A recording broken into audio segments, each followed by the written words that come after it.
Assalamualaikum warahmatullahi wabarakatuh. Perkenalkan, nama saya Seli Arnita. Saya dari kelas reguler 2 CS Lanjutan. Di sini saya akan menjelaskan lembaga pemerintah sebelum dan sesudah amandemen untuk mata kuliah Ilmu Hukum dan Perundang-undangan.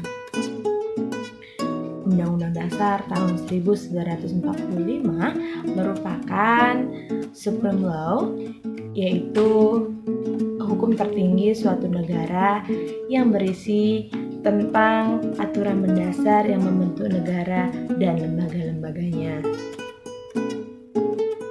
Dan untuk lembaga yang tertinggi adalah MPR.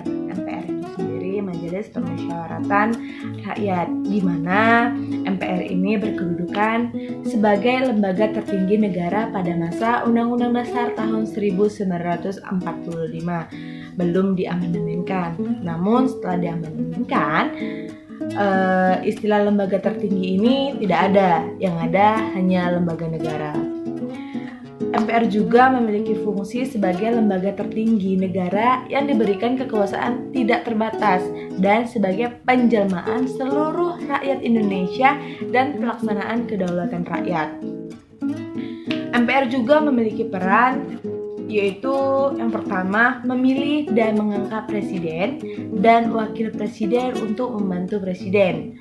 Yang kedua, memberikan mandat kepada presiden untuk melaksanakan garis-garis besar haluan negara atau GBHN dan keputusan-keputusan MPR yang lain. Yang ketiga, memberhentikan presiden bila yang bersangkutan melanggar GBHN sebelum masa jabatan presiden tersebut habis.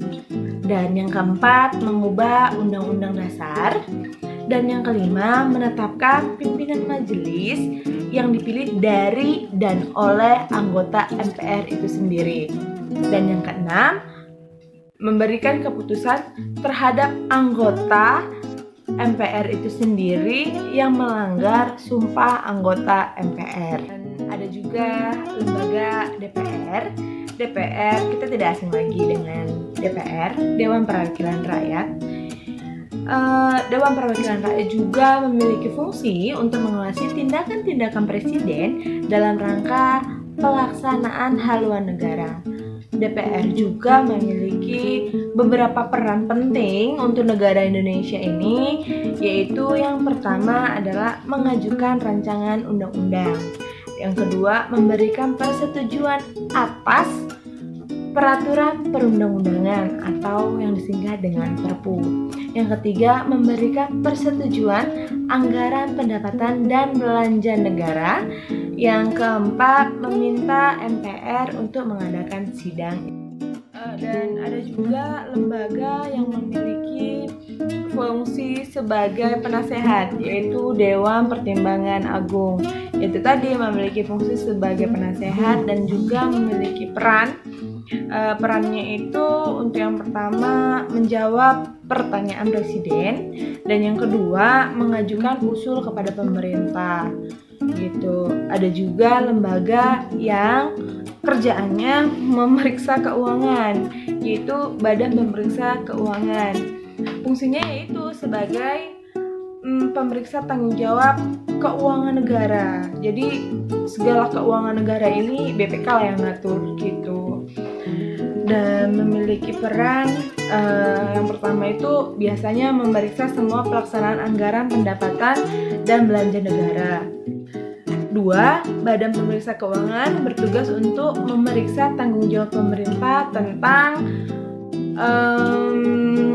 keuangan negara gitu. Dan yang ketiga, memberitahukan hasil pemeriksaan dan pemeriksa keuangan kepada Dewan Perwakilan Rakyat. Jadi BPK udah cek-cek segala keuangan yang ada, terus disampaikan kepada anggota Dewan Perwakilan Rakyat ini tadi gitu. Dan yang ada juga lembaga yang fungsinya itu untuk melaksanakan kekuatan kehakiman, yaitu Mahkamah Agung. dan memiliki peran. Masing-masing semua lembaga punya peran gitu. Yang pertama ini perannya Mahkamah Agung ini memberikan pertimbangan-pertimbangan dalam bidang hukum baik diminta maupun tidak kepada lembaga-lembaga tinggi negara. Yang kedua, memberikan nasihat hukum kepada presiden untuk pemberian atau penolakan gerasi dan rehabilitasi.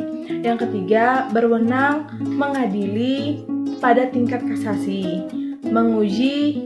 Yang keempat itu ada menguji peraturan perundang-undangan, dan yang kelima mengajukan 3 orang hakim konstitusi gitu. Terus juga perundang-undangan sebelum perubahan tahun 1945 dalam perkembangan ketenaga kerjaan di Indonesia dikenal ada berbagai jenis peraturan perundang-undangan. Dan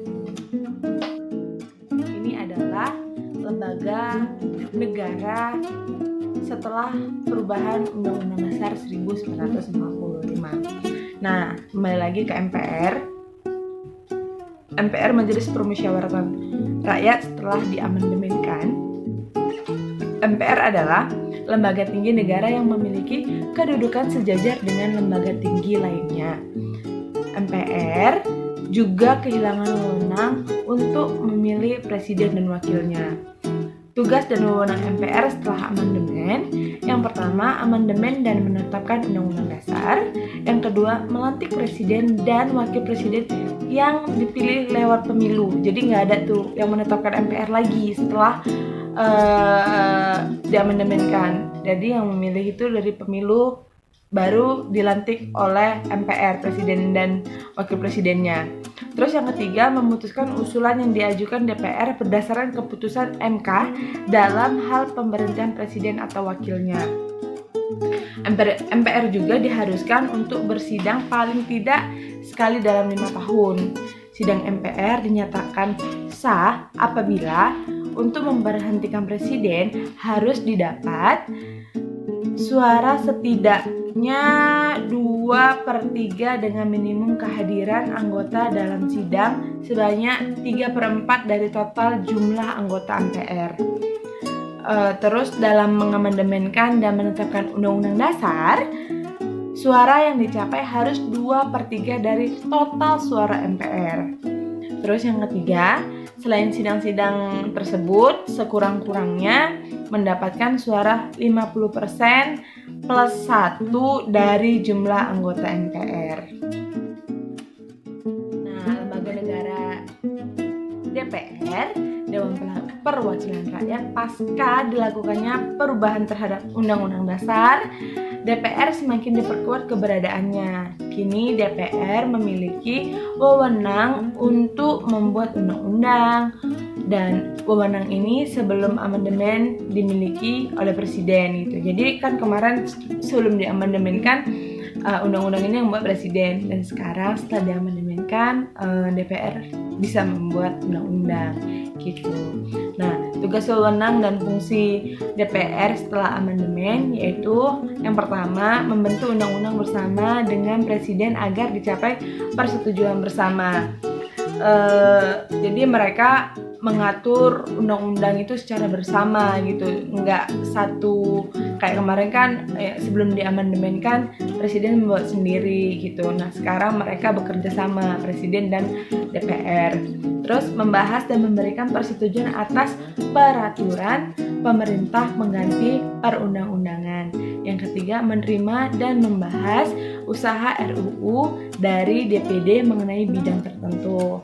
Terus menetapkan APBN bersama dengan presiden dengan memperhatikan pertimbangan DPD. Dan 5, melakukan pengawasan terhadap pelaksanaan undang-undang, APBN serta kebijakan pemerintah. Terus hak-hak anggota DPR, hak-hak DPR yaitu hak interpelasi, hak angket, hak imunitas, dan hak menyatakan pendapat. Nah, setelah DPR, presiden juga setelah amandemen, sekarang rakyat dapat secara langsung memilih presiden lewat pemilihan umum. Presiden juga tidak perlu lagi bertanggung jawab kepada MPR karena posisi antara MPR dan presiden kini sama tinggi gitu. Nah, wewenang presiden yang berubah setelah amandemen yang berubah adalah memegang kekuasaan pemerintahan menurut Undang-Undang Dasar, terus memegang kekuasaan tertinggi atas Angkatan Darat, Angkatan Laut, dan Angkatan Udara. Terus 3, melakukan pembahasan dan pemberian persetujuan RUU bersama DPR.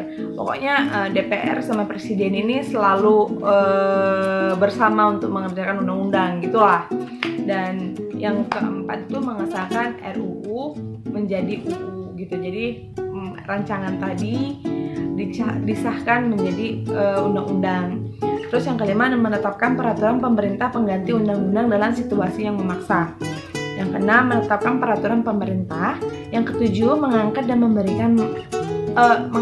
dan memberhentikan menteri-menteri, menyatakan perang, membuat perdamaian dan perjanjian dengan persetujuan DPR, mengangkat duta dan konsul, menerima penempatan duta negara lain dengan memperhatikan pertimbangan DPR dan yang lainnya. Nah, kalau setelah amandemen ini ada juga lembaga DPD, Dewan Perwakilan Daerah gitu. DPD merupakan lembaga yang dibentuk setelah amandemen. DPD merupakan langkah untuk mengakomodir kepentingan daerah di tingkat nasional. Tugas dan wewenang DPD itu mengajukan RUU pada DPR yang berkaitan dengan otonomi daerah. Terus yang kedua, memberikan pertimbangan RUU perpajakan, pendidikan, dan keagamaan. Terus juga DPR ini mereka itu tadi mengakomodir tingkat daerah ke nasional. Nah, lembaga yang ini adalah lembaga yang mempertimbangkan tadi DPA. Nah, DPA ini, keberadaan DPA dihapuskan pada amandemen Undang-Undang Dasar 1900 yang keempat. Terus juga BPK merupakan lembaga tinggi negara yang memiliki wewenang untuk mengawas serta memeriksa pengelolaan dan tanggung jawab keuangan negara.